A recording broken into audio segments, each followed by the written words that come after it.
especialista en angiología, cirugía vascular y endovascular en el Centro Médico Nacional 20 de noviembre, en México, y certificado por el Consejo Mexicano de Angiología, entrenado en patología venosa y aorta compleja en el Hospital Charing Cross del Imperial College, Londres. Diplomado en Administración Hospitalaria y Gestión de Servicios de Salud por la Universidad La Salle, México, y en ultrasonido vascular por el Hospital Clinic Barcelona.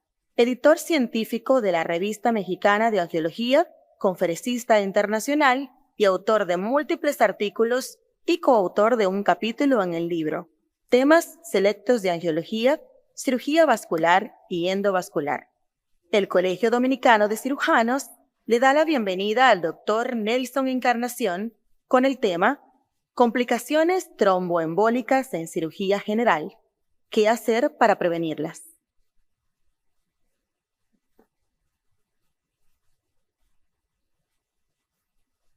Bien, muy buenos días. Realmente un verdadero placer. Gracias al comité organizador por el privilegio de aperturar este bloque de conferencia en este 50 aniversario, donde vamos a estar hablando de las complicaciones tromboembólicas en los procedimientos quirúrgicos. Ningún conflicto de interés para este tema. Y cuando vamos a hablar de enfermedad tromboembólica, debemos entender que hay dos grandes entidades que la componen, entre ellas la trombosis venosa profunda y el tromboembolismo pulmonar. Se estima que más de 900,000 personas solamente en Estados Unidos padecen de trombosis venosa profunda al año. Y cada vez que vamos a hospitalizar a un paciente, ya sea por ingreso clínico o quirúrgico, debemos pensar en estas enfermedades por diferentes razones. Y es que 1 de cada 4 personas muere por causas relacionadas con coágulos.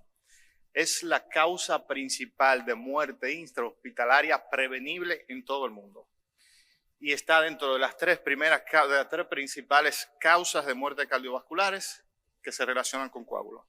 60% de todos los casos de tromboembolismo venoso ocurren durante o después de una hospitalización. La tríada de Virchow, que clásicamente conocemos, que desde hace muchos años todavía tiene su rol en estos eventos tromboembólicos, por el éxtasis venoso que produce el daño endotelial y la hipercoagulabilidad, son las tres principales causas que van a desencadenar una trombosis venosa profunda, todavía hoy por hoy. Cuando hablamos de los factores de riesgo para el tromboembolismo venoso o la embolia pulmonar, debemos mencionar, como le mencionaba anteriormente, una de las principales causas, que es la hospitalización. Si el paciente tiene cirugía reciente o ha tenido algún trauma, también son de los factores de riesgo importantes.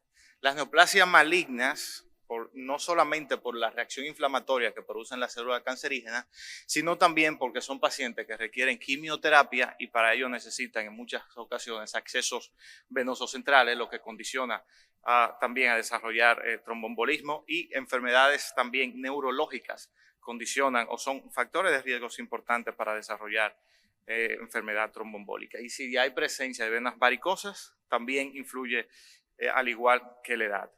La inmovilización también, el sedentarismo, son una de las causas importantes para desarrollar tromboembolia venosa. Ya otras causas extrahospitalarias o no relacionadas con antecedentes patológicos de los pacientes están, por ejemplo, los viajes prolongados, sobre todo viajes de más de 6 horas, y está descrito ya el síndrome de la clase económica. Por la posición o la postura que tienen las personas en estos viajes, pues también tienden a desarrollar algún evento tromboembólico. Las trombosis venosas previas, por ejemplo, también influyen de forma importante porque el 23% de los nuevos episodios de tromboembolismo venoso están relacionados con algún episodio previo.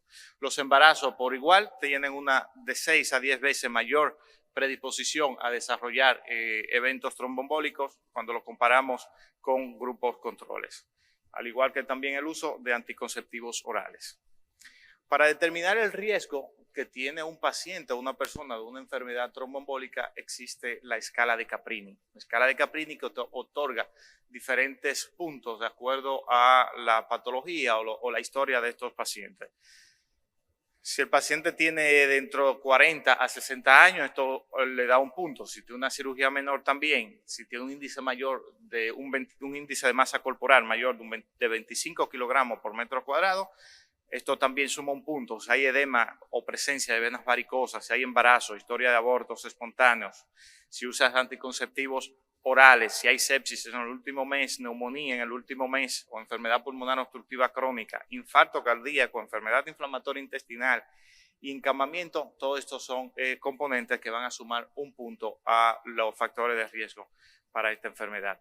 2 puntos si tiene más de 60 años, si tiene cirugía de artroscopía, cirugía abierta mayor de 45 minutos, si tiene un acceso venoso central. 3 puntos si tiene más de 75 años, si tiene antecedentes de embolia pulmonar y así sucesivamente. Pero esto realmente no tienen que aprendérselo porque ya existe una aplicación, se llama Caprini DVT, que pueden bajarla del App Store o de Google o del Apple Play, donde hace una encuesta y en base a una encuesta usted va llenando, respondiendo preguntas si sí o si no. Esto va a determinar y le va a dar una sumatoria de riesgo al final de la encuesta de acuerdo a su respuesta. Y la misma aplicación pues le da sugerencia en base al porcentaje de riesgo que tiene de qué hacer con estos pacientes, de qué método de tromboprofilaxis usar. Para la profilaxis pues hay diferentes métodos.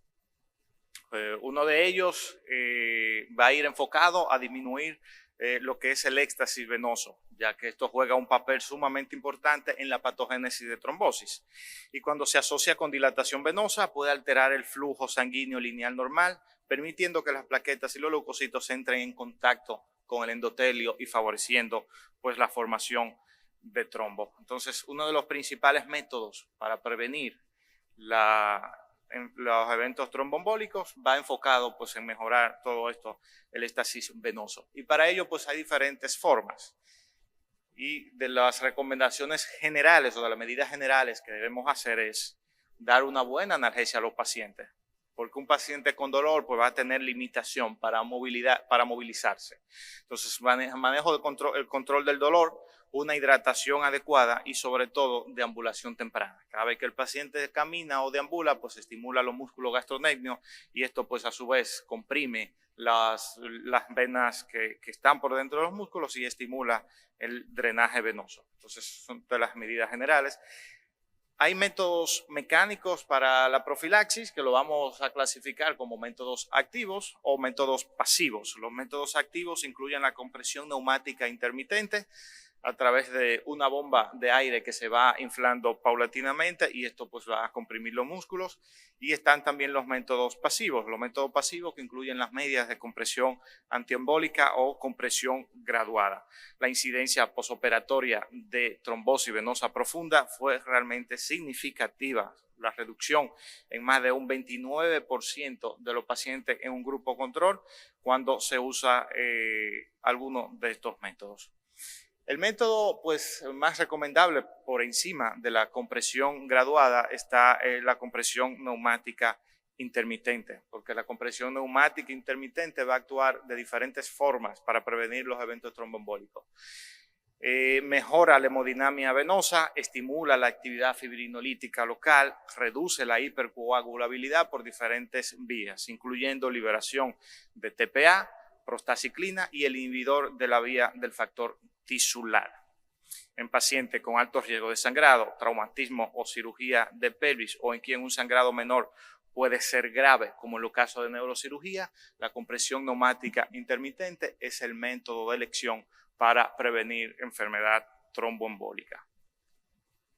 Un dispositivo que ya tiene unos años en el mercado y que todavía está en estudio para aprobación de la FDA, pero que la guía NICE en Reino Unido lo han asumido como beneficioso y de hecho es la recomendación usarlo en pacientes que tengan alguna contraindicación para usar los anticoagulantes o los métodos de tromboprofilaxis que conocemos, es este dispositivo Gecko. Es un dispositivo que de hecho está disponible en el país. Produce una descarga eléctrica y produce una estimulación nerviosa en estos pacientes, lo que hace que se contraigan los músculos y esto pues estimula la circulación. Tiene la desventaja de que es un dispositivo pues que para un solo uso, tiene una batería que que no da más de 1 o 2 días de uso, pero en pacientes encamados que se vaya a hacer una cirugía de alto riesgo, pues es un método ideal para evitar eventos tromboembólicos. Hay algunos algoritmos de, por ejemplo, la Universidad de Boston para tromboprofilaxis que de acuerdo a la escala a la puntuación, en la escala de Caprini, puede dar algunas recomendaciones. Si tiene una puntuación de 0 en la escala de Caprini, significa que el riesgo es más bajo o muy bajo. La recomendación es solamente deambulación o compresión neumática intermitente o heparina de bajo peso molecular o heparina no fraccionada en dosis baja. Esto se va a hacer durante la hospitalización.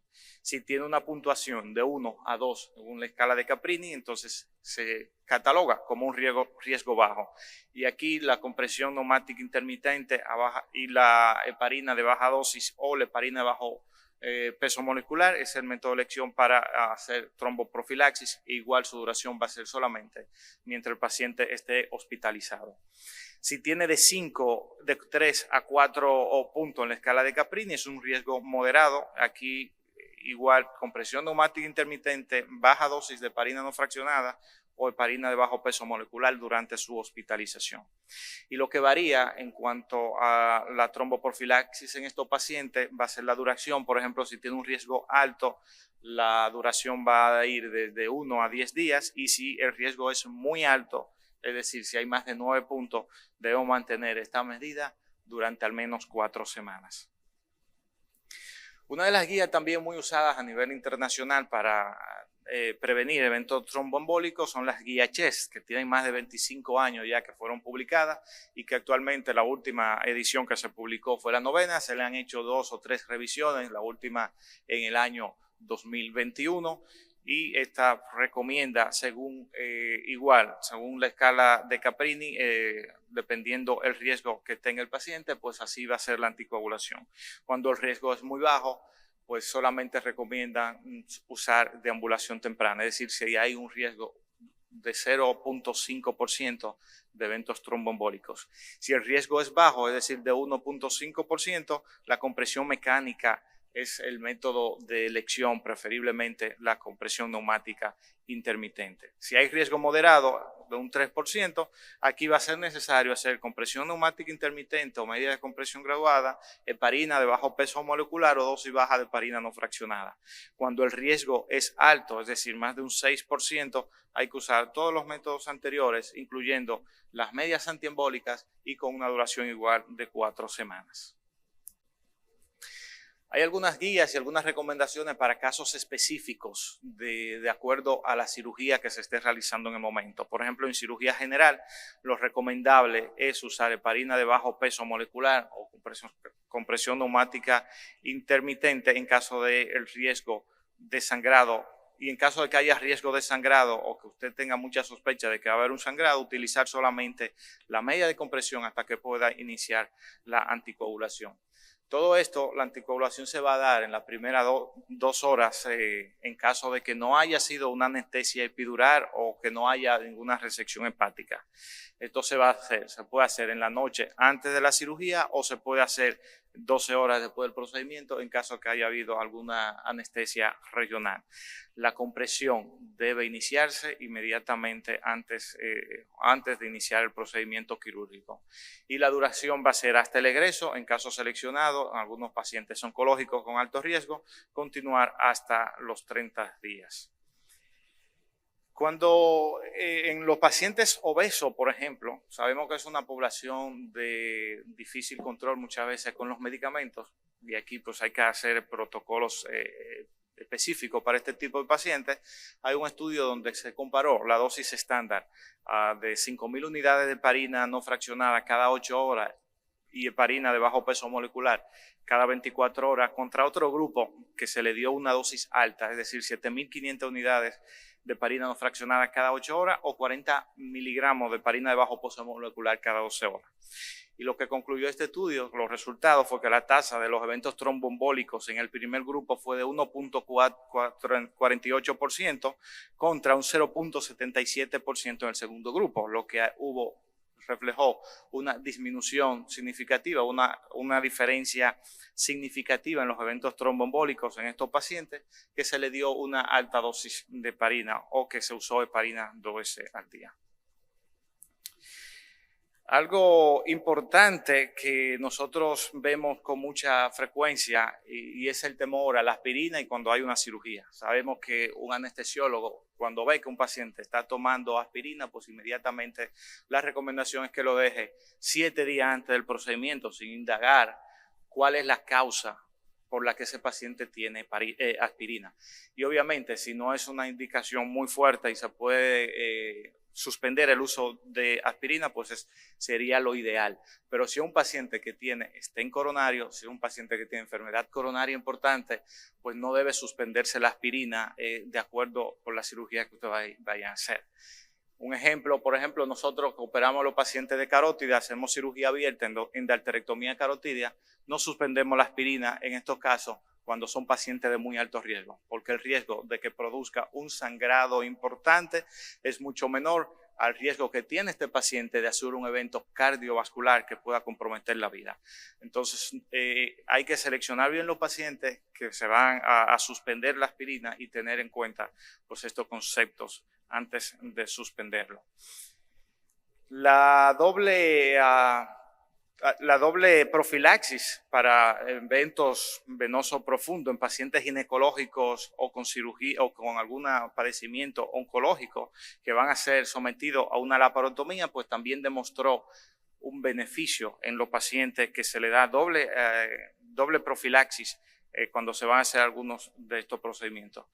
Y si hay un procedimiento ginecológico, por ejemplo, para la prevención o la tromboprofilaxis, si el paciente es de bajo riesgo, se va a hacer algún procedimiento de bajo riesgo, incluyendo la cirugía laparoscópica, solamente se recomienda ambulación temprana. En todos los demás pacientes con factores de riesgos adicionales y que serán sometidos a cirugía ginecológica mayor, la tromboprofilaxis debe utilizarse de forma rutinaria. Para pacientes seleccionados de alto riesgo, incluyendo aquellos sometidos a cirugía de cáncer o con tromboembolismo venoso previo, se recomienda profilaxis extendida con heparina de bajo peso molecular durante al menos 4 semanas. El filtro de vena cava, que es un dispositivo que se pone y se coloca a nivel de la vena cava, como su nombre lo indica, que anteriormente era muy usado, hoy en día realmente su uso ha disminuido significativamente y se reserva para pacientes que tienen una contraindicación para la anticoagulación. Y un paciente que tiene un evento trombótico donde de trombosis venosa profunda y tiene una contraindicación absoluta para la anticoagulación, el filtro de vena cava es ideal para prevenir la embolia pulmonar. Un dispositivo que se pone con anestesia local a través de la vena yugular o a través de la vena femoral y se libera por lo regular a nivel de la vena cava infrarrenal. Esto pues un procedimiento que es relativamente rápido, sin muchas complicaciones, puede prevenir la muerte en un paciente con trombosis venosa profunda y que tenga alguna contraindicación para la anticoagulación. Si el paciente utilizó ya o desarrolló la trombosis venosa profunda, pues hay diferentes métodos que nosotros usamos para tratar a estos pacientes, entre ellos pues sistema de trombolisis acelerada por ultrasonido, sistema de aspiración mecánica del trombo, esto es un sistema de aspiración endovascular que conectado a una bomba puede succionar los coágulos. Y también se pueden hacer incluso cirugía abierta donde no se disponen de algunos de estos dispositivos. Por ejemplo, aquí una paciente con una trombosis femoral muy extensa. Del otro lado, fíjense que avanzamos un Fogarty, ocluimos la vena. Esta paciente ya tiene incluso un filtro de vena cava y se extraen estos coágulos así de forma de cirugía abierta.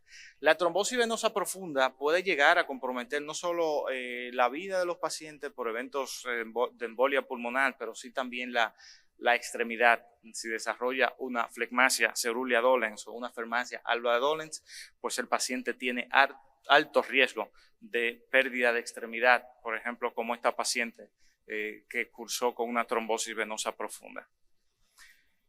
Este es uno de los métodos que usamos para tratar la trombosis venosa profunda, por ejemplo, el ultrasonido la trombolisis acelerada por ultrasonido. Esto se hace a través de una punción, por lo regular en la vena poplitea, se hace con anestesia local, hacemos punción sonodirigida de la vena, se pone un introductor 6 frames, se avanza una guía y posteriormente pues se avanza el catéter, se hace la flebografía y fíjense cómo hay trombosis, que se ven aquí trombos agudos y subagudos en la vena femoral y también a nivel de la vena ilíaca y la vena cava proximal. Y fíjense cómo estos métodos pues, pueden degradar esos trombos de forma rápida en menos de 24 horas y el paciente se recupera bastante bien. Finalmente, para concluir, algunas de las recomendaciones y un mensaje para que se lleven a casa: los anticoagulantes no son enemigos del cirujano, más bien son nuestros aliados. Muchas veces porque estamos en cirugías abiertas, cirugías complejas, tenemos miedo de usar anticoagulantes, pero nosotros, incluso cuando operamos aneurisma de aorta abdominal abierto, siempre anticoagulamos a los pacientes antes de hacer un pinzamiento aórtico y eso pues no, la verdad no tiene mayor complicación. El uso juicioso de los anticoagulantes pueden ayudar a salvar vidas. Es preferible usar la compresión neumática intermitente sobre las medias de compresión antiembólica, y la deambulación temprana es clave para evitar eventos tromboembólicos en estos pacientes. Es cuanto. Muchas gracias.